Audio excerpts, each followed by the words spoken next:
made you something wrong with you. You'd look in the mirror trying to find it. You thought that you were ugly and that everyone was looking at you. So you learned to be invisible, to look down, to avoid conversation. The hours, days, weekends.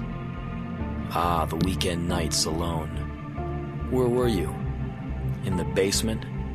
In the attic? In your room? Working some job? Just to have something to do? Just to have a place to put yourself? Just to have a way to get away from them?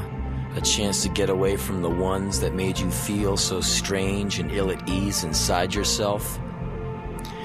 Did you ever get invited to one of their parties? You sat and wondered if you would go or not. For hours you imagined the scenarios that might transpire. If they would laugh at you, if you would know what to do, if you would have the right things on, if they would notice that you came from a different planet. Did you get all brave in your thoughts, like you were going to be able to go in there and deal with it and have a great time? Did you think that you might be the life of the party? That all these people were going to talk to you and you would find out that you were wrong, that you had a lot of friends and you weren't so strange after all? Did you end up going? Did they mess with you? Did they single you out?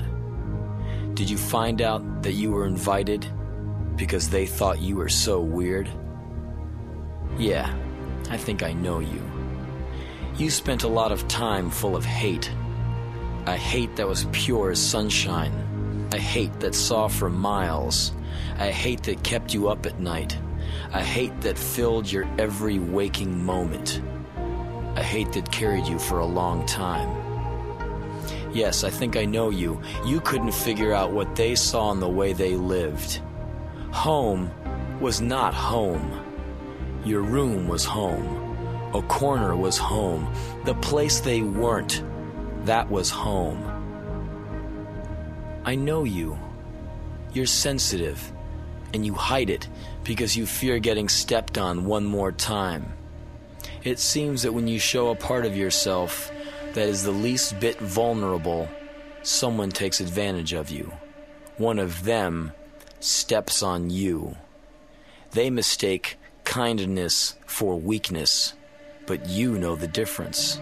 You've been the brunt of their weakness for years, and strength is something that you know a bit about because you had to be strong to keep yourself alive.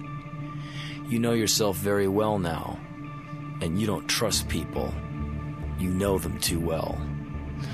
You try to find that special person, someone you can be with, someone you can touch, someone you can talk to, someone you won't feel so strange around. And you found that they don't really exist.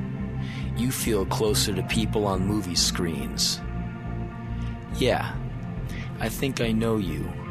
You spend a lot of time daydreaming, and people have made comment to that effect, telling you that you're self-involved and self-centered.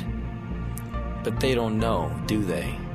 About the long night shifts alone, about the years of keeping yourself company, all the nights you wrapped your arms around yourself so you could imagine someone holding you, the hours of indecision, self-doubt, the intense depression, the blinding hate, the rage that made you stagger, the devastation of rejection.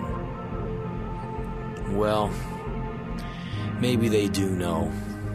But if they do, they sure do a good job of hiding it. It astounds you how they can be so smooth, how they seem to pass through life as if life itself was some divine gift. And it infuriates you to watch yourself with your apparent skill in finding every way possible to screw it up. For you, life is a long trip, terrifying and wonderful. Birds sing to you at night. The rain and the sun, the changing seasons are true friends. Solitude is a hard-won ally, faithful and patient. Yeah, I think I know you.